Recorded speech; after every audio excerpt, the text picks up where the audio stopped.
Thanks for joining us on the final day of ISE. We hope you've had a great show. How many of you were here with us on Tuesday when we did a little presentation of State of Market? Oh, a couple people in the back. All right, well, thank you very much. If you were here or listening or followed the streamcast on this, on Tuesday we talked a little bit more about the industry behind the show. We set up the conversation of, we all come to these shows, ISE, Infocom, etc., to partake of and learn about new technologies, but there is a massive industry behind this show, Pro AV. So we told the story of how big, how's it growing, what are the technologies that lead it, and today we wanted to shift our conversation a little bit more to the future, as we titled this presentation, Shifting Time, Place, and Tech. We all know we're moving to Barcelona, and we all know that along with that shift in place, we will move forward a year, and so new technologies, new trends will have emerged. So we want to talk a little bit about that today.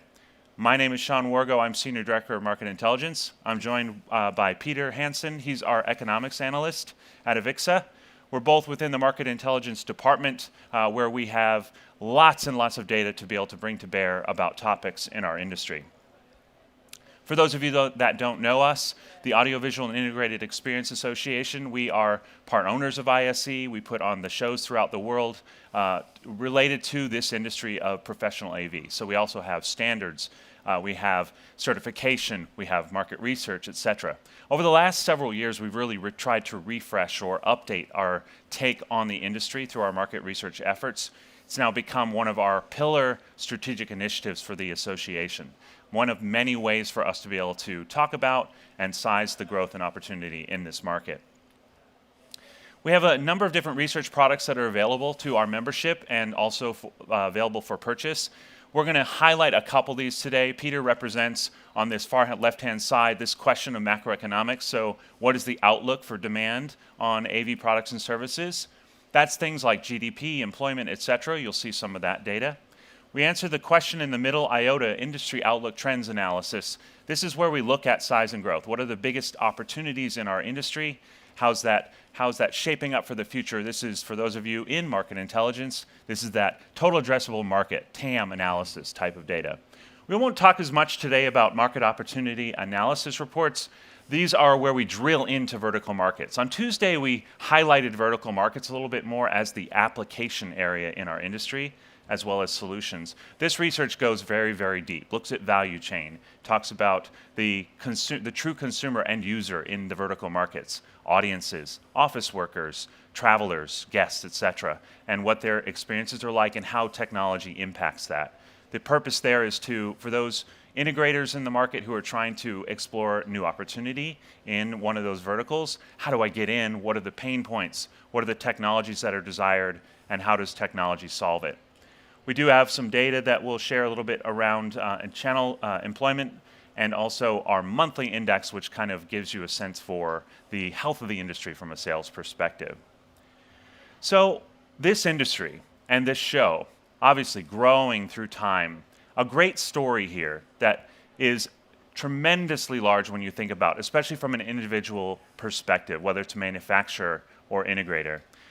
As I said on Tuesday, we've drawn a very large circle around this, so we purposely used bubbles here to kind of convey this idea of what's in this space and what does it entail. In 2019 alone, our industry was about $247 billion globally. That is takeaway. So this is the amount that our end users, our customers, are spending on Pro AV products and services, whether it's hardware or cloud or value-added services on top. So that's the total spend, inclusive even of some markup on the products themselves. That's growing to $325 billion by 2024. And if you do the math on that or look at the slide, you'll see that that's a 5.7% compound annual growth rate. As Peter will talk about in a moment, this is a great story relative to GDP. So we think that we're doing about 2 times GDP in pretty much any economy that you look at, actually even exceeding 2x over GDP. So if you're looking as an investor in a place to, whether individually put my time and resources or as a company to put my dollars, that's a great return on investment for our industry. So I'm going to turn it over to Peter now, who's going to kind of set that backdrop as we drill into a more geographic story for our industry. Thank you, Sean. We always like to start early in the presentations with a discussion of GDP. Our industry spreads across so many different vertical markets, government expenditures, as well as private industry, operation expenditures, as well as capital expenditures, that in the end it sort of necessarily reflects the broad economic context as best measured by GDP. Now, growth in 2019 was about 2.6%. We're looking expecting a slight acceleration in 2020, about 2.8%.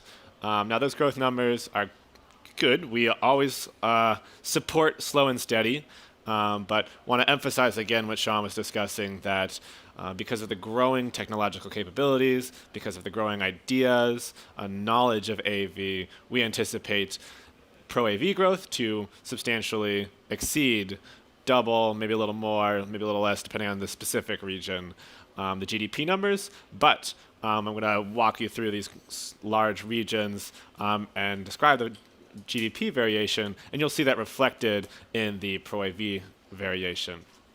The Americas right now are about 2.1% in 2019. Again, same percent projected for 2020. United States growth is actually ticking down slightly, but the rest of the region ticking up slightly to kind of counterbalance that.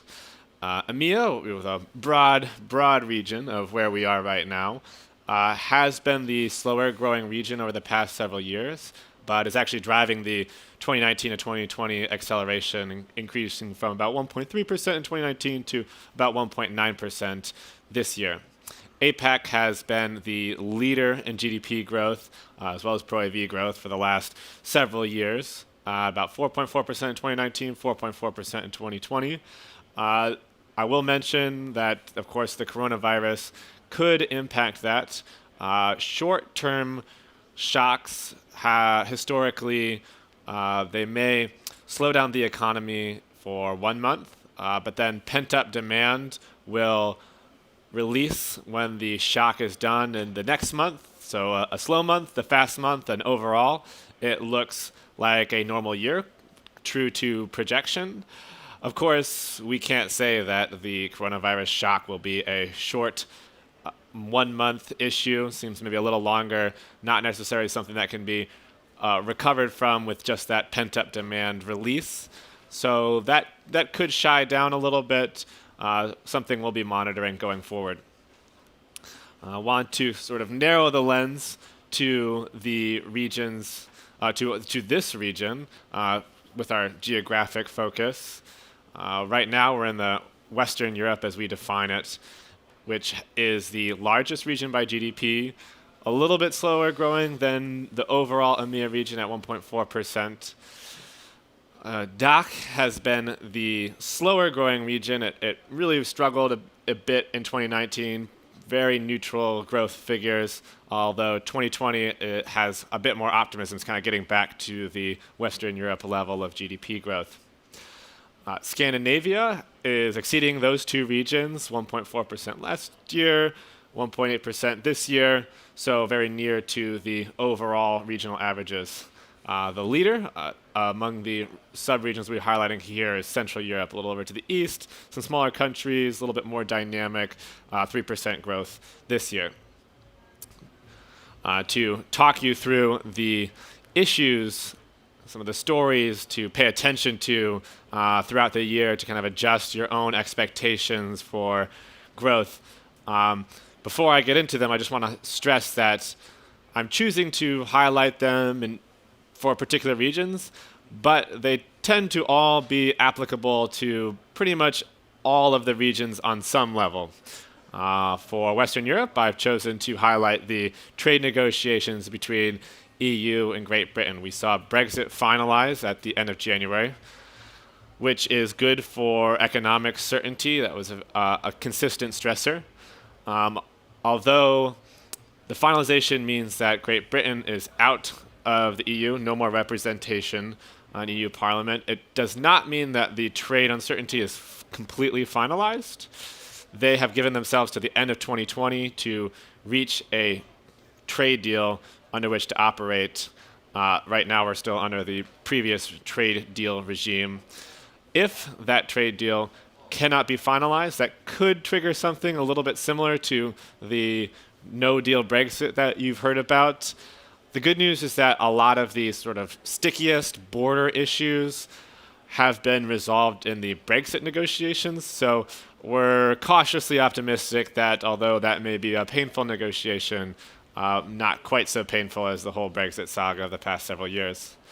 Now, DACH has been affected by that Brexit saga quite strongly as well as broader trade issues. Germany in particular is very manufacturing heavy and export heavy as a result. With trade issues, manufacturing in the United States and Germany has been in what we call a technical recession, where its sort of GDP metrics are shrinking for back-to-back quarters.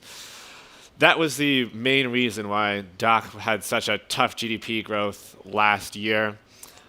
Because of trade optimism with Brexit, with the US-China trade deal, that's one of the main reasons we're seeing DACH accelerate. So similar to Western Europe, monitor those trade negotiations, US-China as well. In Scandinavia, I've chosen to highlight the low birth rates, growing population, definitely a pan-European issue.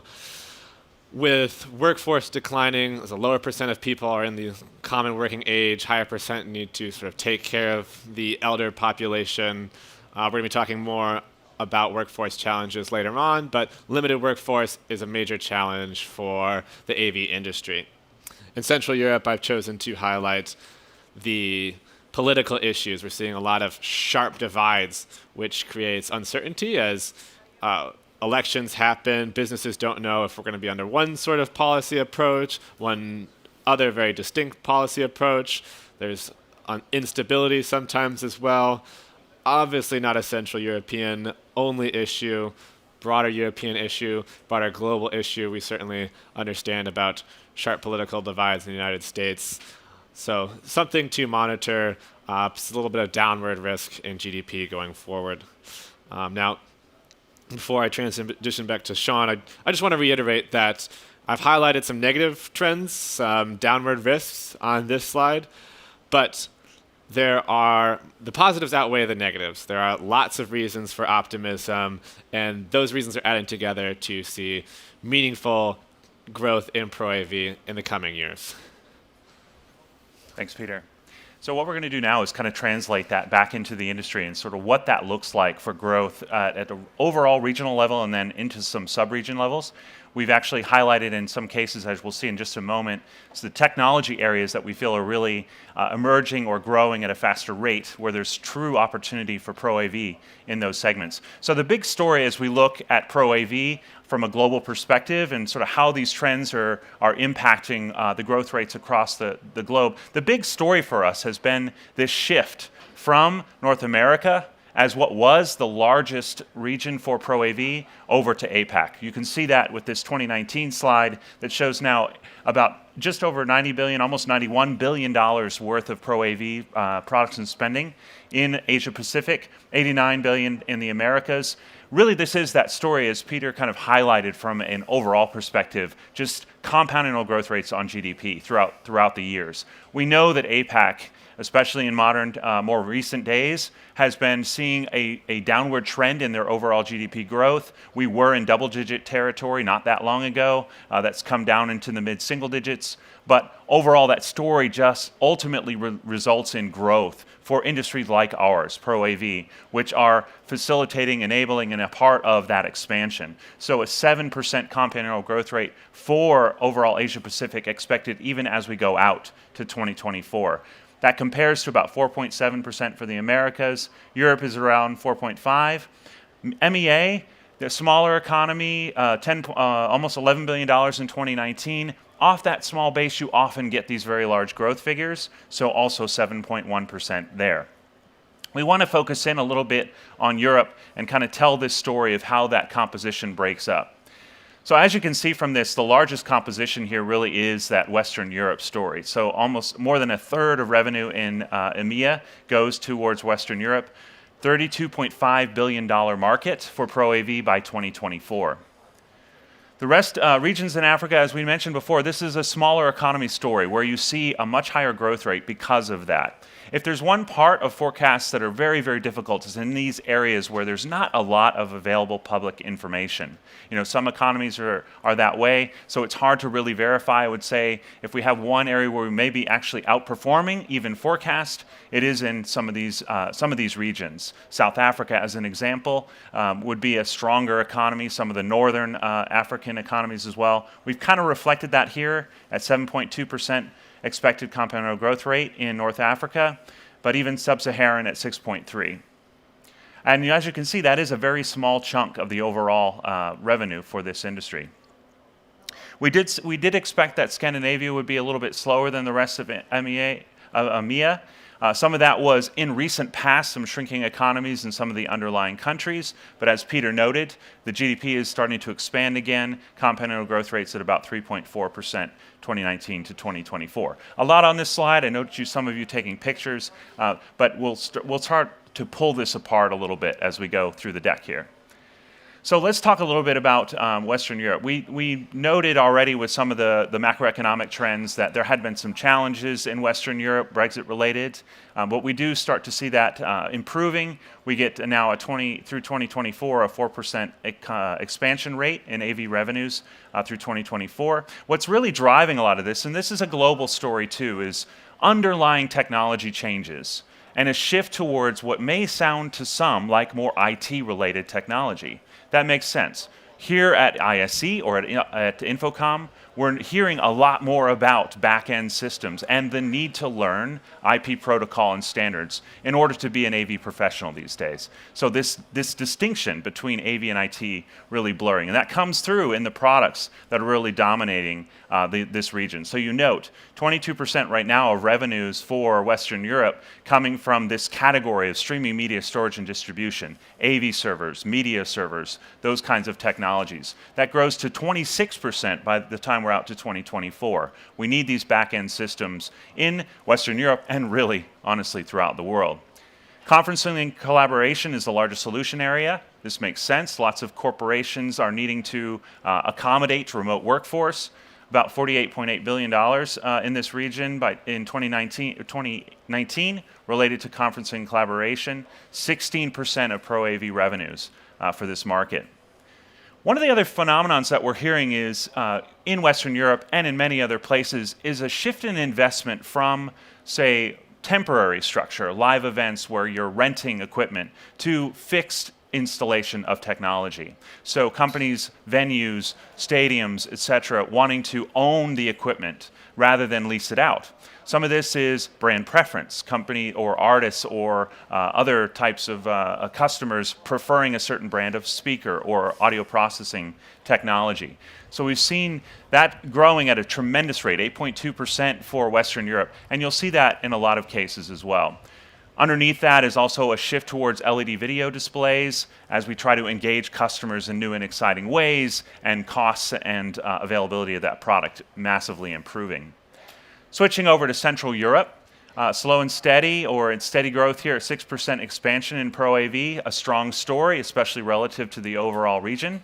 What we really noted here is a dominance in audio equipment. So there's a tremendous amount of investment actually happening in audio. Some of that was headset, about 0.6 billion, so a little smaller in terms of overall percentage, but growth in these areas, 11.6, overall audio 6.4%. We see a tremendous amount of investment in this region in audio technologies. This is a great story. Displays often get the limelight. They're often talked about as that sort of flagship technology, but to see audio at the top is always a nice story to be able to tell. In DACH, we're seeing a strong investment in the service component. Also a nice story of the value proposition that our industry brings. This particular market, 43% of revenues in DACH going towards cloud-based services, AV installation, consultation, design. So technologists, providers being able to add on top of technology, offer solutions bundling together with services that offers a better margin story in those areas. We're also seeing a very large increase in video display. As I know, this was one of our top themes overall for our industry. We talk about global trends.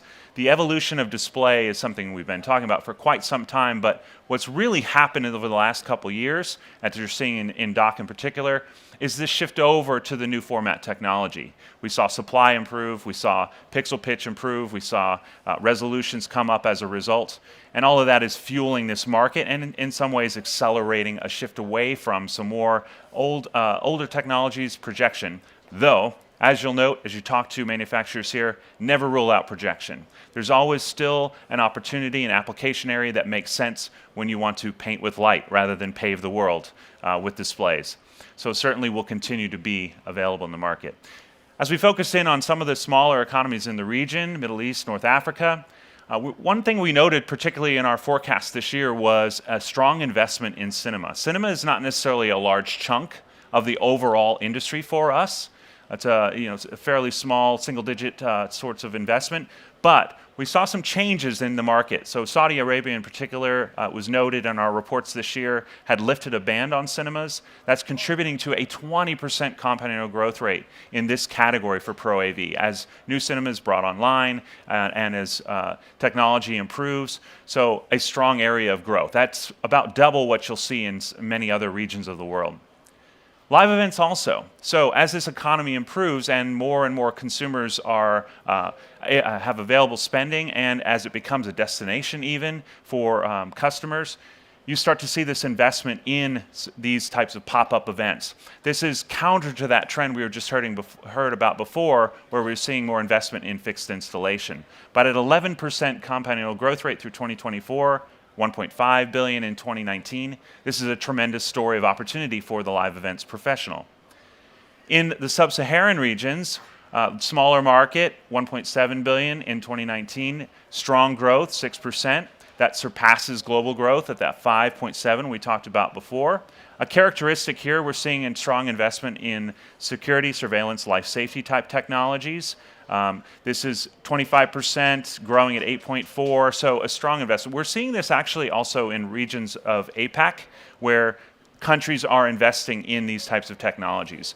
Sometimes it sounds a little bit scary, the privacy issues. I think we're seeing some of that play out on the current stage, but countries really wanting to move towards as a part of smart city sort of investment. This is another aspect of that. So last but not least, we move to Eastern Europe, Scandinavia. Modest paced here. Another audio equipment story, 6.6% for Eastern Europe. In Scandinavia, we're seeing a video display. So this is rising to the top of the technology list in Scandinavia.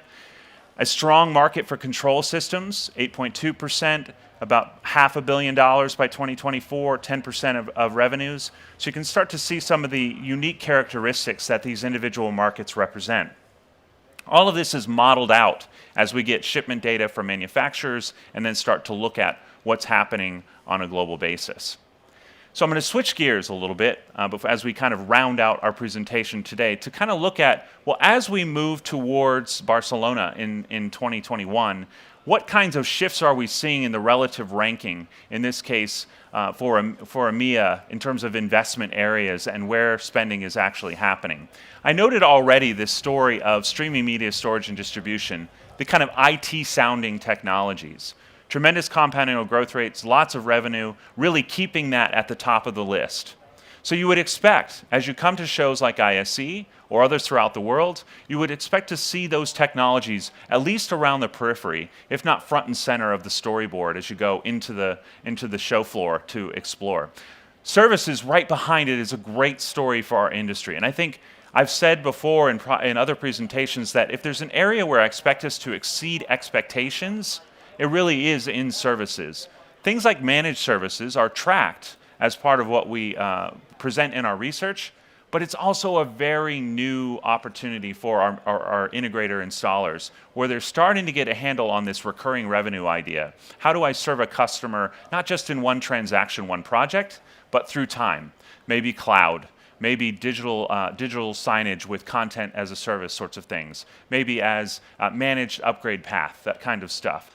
But growth here, keeping it at number 2. Some other shifts, though, that are going on. I just talked about in Scandinavia some investments in control systems, for example. That kind of moving it up the list, it'll now be number 4. And here's where we're talking about AMX, Crestron, Extron, those types of solutions in the marketplace, kind of ticking up.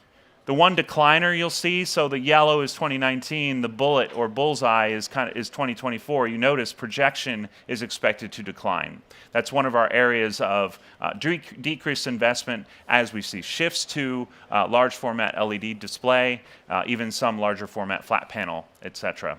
A couple other movements, environmental, so this is racks and other storage systems expected to kind of come up the list as we go forward. All of that is kind of changing the composition of our marketplace, both from a technology and therefore a skills perspective. So I wanted to hand it over to Peter again to talk a little bit about that recruitment and skill set development opportunity and challenge. Yeah, with all this growth, AV companies need to find the talent to install it, to support it, to build it. At the end of last year, we went to our members and other partners and fielded a huge survey asking them about some of their pain points. AV integrators told us that their number one business challenge was recruiting and retaining qualified staff to do all the amazing work that they do. They have also told us, we told our global AV Insights community about this issue, asking them, what are you doing to respond to it? And they told us, some of us are giving substantial raises, but we're trying to solve this creatively rather than with cash only. They've spent extra time searching. They've been willing to accept less qualified workers and then train them up. So it's a challenge for businesses with a lot of different ways to solve.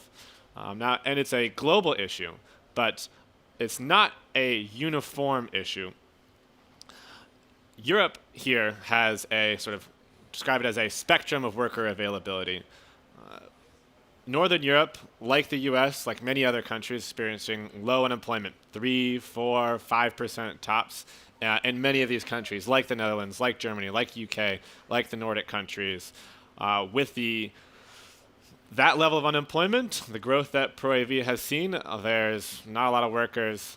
But that's different in southern European countries, like Spain, where we're going next year, about 14% unemployment.